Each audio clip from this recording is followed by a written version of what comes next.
Welcome to Science Conversations. I'm Casey Verkerker. Is there a problem with radiometric dating? Join me to discuss part 3 of this topic is Dr. John Ashton. Welcome once again. Hello, Casey. Dr. John Ashton has written a book entitled Evolution Impossible, 12 Reasons Why Evolution Cannot Explain the Origin of Life on Earth. And in the last couple of sessions and this one, we've been looking at some of the work in Chapter 9.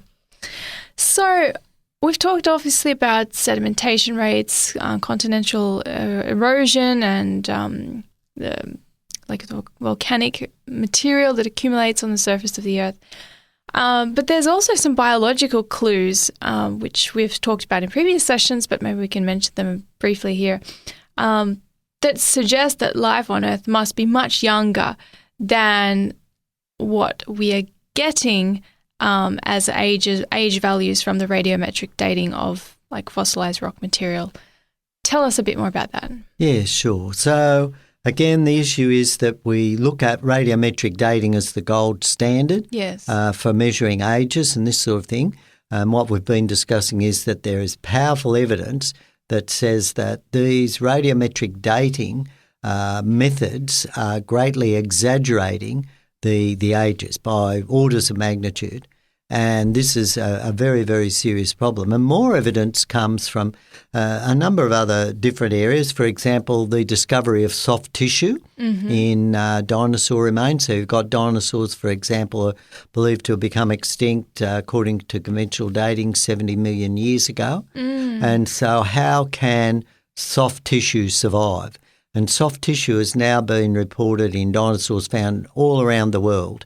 In a number of sites now, a number of research groups have identified soft tissue remaining. Now, when we're talking about soft tissue, there's things like, collagen, muscle fibre, and even DNA fragments, these sort of things. And these are very long polymer molecules which are relatively unstable. They break down. So just like plastic, we have plastics that are polymers, and after a while they break down.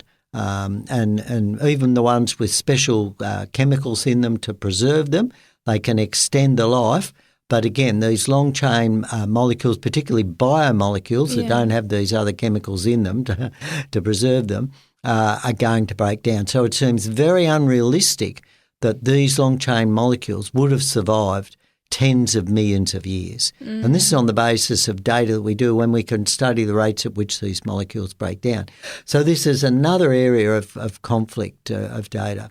Other thing is too, they've found, for example, certain bacteria, viable bacteria have been isolated from salt crystals in the Permian, dated again 250 million years old. So again, because bacteria have, again, all their structures involve these polymeric structures making up all the different compounds and molecular machinery and this sort of thing. It would have broken down because these particular compounds they're very, very long chain molecules, they vibrate and so forth, and they deteriorate. The bonds tend to break down. So again, the fact that they have this bacteria survives again suggests maybe thousands of years, but not the hundreds of millions of years.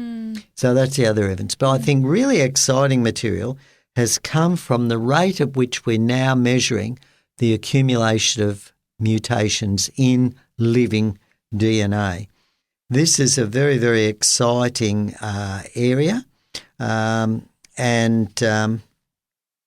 years ago it was discovered that human DNA, for example, has a very high mutation rate. Matter of fact, some of the recent data points out that human DNA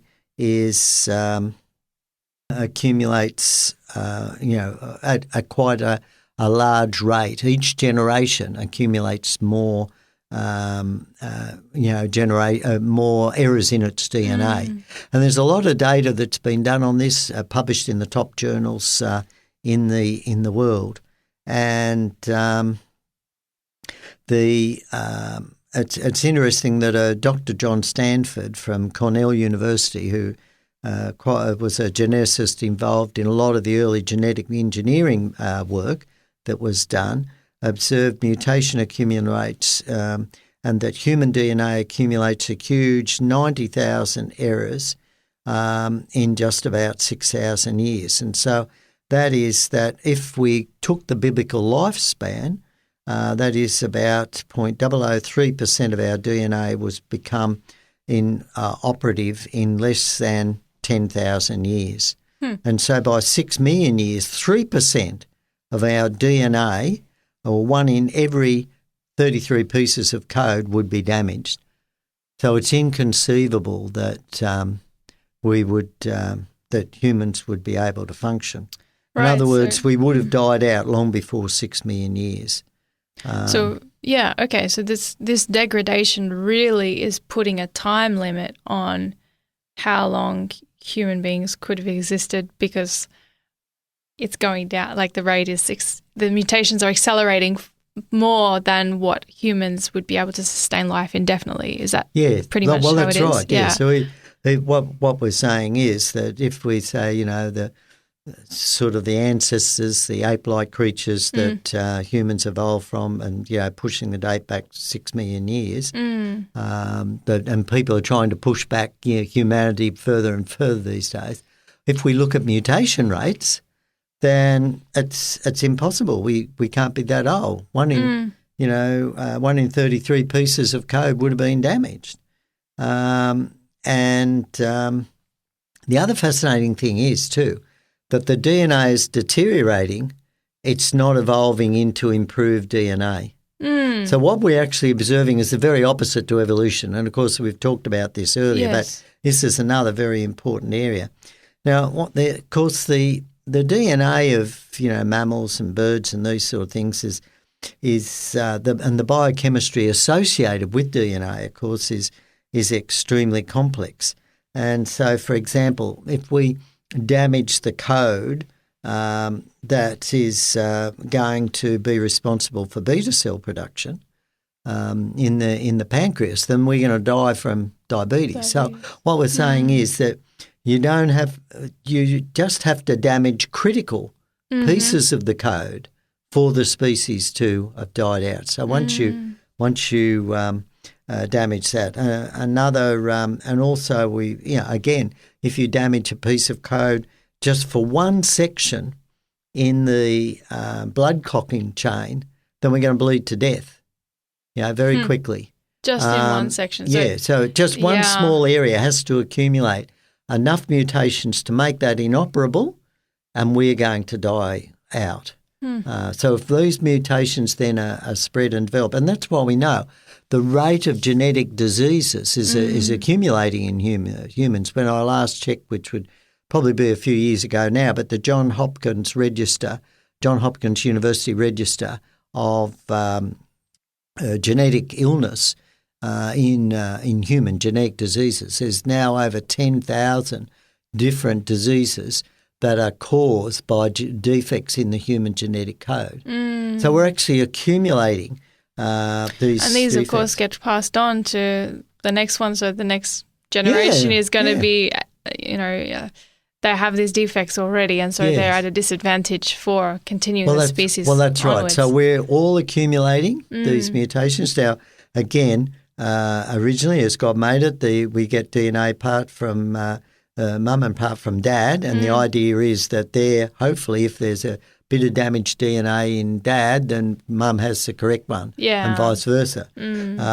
But once we're accumulating mutations, once we get to a point that these mutations are so common that both parents have them, then that's when that mutation's definitely passed on, and that's when it's accumulated. So what we're saying is that the rate at which humans are accumulating mutations is so high, right? And the rate at which this is happening is that the human race cannot be very old. And this applies to all life on Earth too, if we look at things like mitochondrial DNA and this sort of thing. So, for example, I've got noted here that the genes that make up for the mitochondrial RNA make up only about 1% of all human genes, yet they regulate the protein production for 10% or more of the total genetic code. So once you start accumulating errors in these vital parts of the code, you get very, very rapid deterioration of the organism. And for example, damage to certain microRNA, and that's another one that can be interfered with, genes, has been linked to many human proliferative diseases such as leukemia, lymphoma, colorectal cancer, prostate cancer, and all these sort of things. And the Fragile X mental retardation protein, which causes Fragile X syndrome, the most prevalent form of mental retardation. So these are all due to errors in the genetic code. And, of course, we know that God designed backup systems and repair systems there. And, again, all these systems are geared around trying to prevent mutation. So when we look at it, and we've talked about this earlier, when we look at the biochemistry, it's all geared to prevent evolution occurring. Because what happens is, and the whole theory of evolution is underpinned by beneficial mutations. Yes. What we're finding is that the mutations aren't beneficial. The amount of beneficial mutations is absolutely minuscule and can't be responsible for the development of new functional, cooperative body parts. And this is a very, very important issue. Now, it's very interesting that for humans, it's likely that extinction or damage DNA code levels of 1 in 1,000 or possibly even 1 in 10,000, which would correspond to only 200,000 or 20,000 years of accumulated mutation, would be deadly. And it's interesting that when John Stanford, who did a calculations on DNA mutation rates, his conclusion was that his best estimate for the age of life on Earth, so this is all organisms, because all organisms are having their DNA deteriorating, right? So it's the maximum, absolute maximum age for living organisms on the basis of the rate that we're accumulating mutations would be 100,000 years. And the most likely, the most reasonable rate, because of these acceleration factors, once you damage critical pathway, the organisms are going to fail very quickly after that or fail to be able to survive outside a hospital. Is in the order of 10,000 years. So we have this limit, that a realistic limit for life on Earth is 10,000 years, and this comes right back to the creation picture. Yes. Now, this is really, really hard for a lot of people to swallow, but the evidence is there. The evidence is being published in journals like Nature and so forth, where people are looking at these mutations, the rate at which we're accumulating mutations in our genetic code.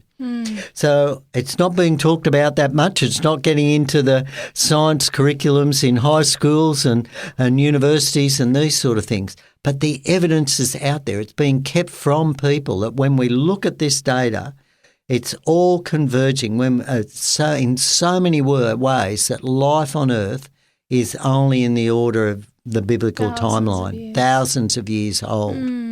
And we have accumulating evidence. And the claims for the radiometric dating evidence, where you see them splashed around everywhere, are based on data that can't be true.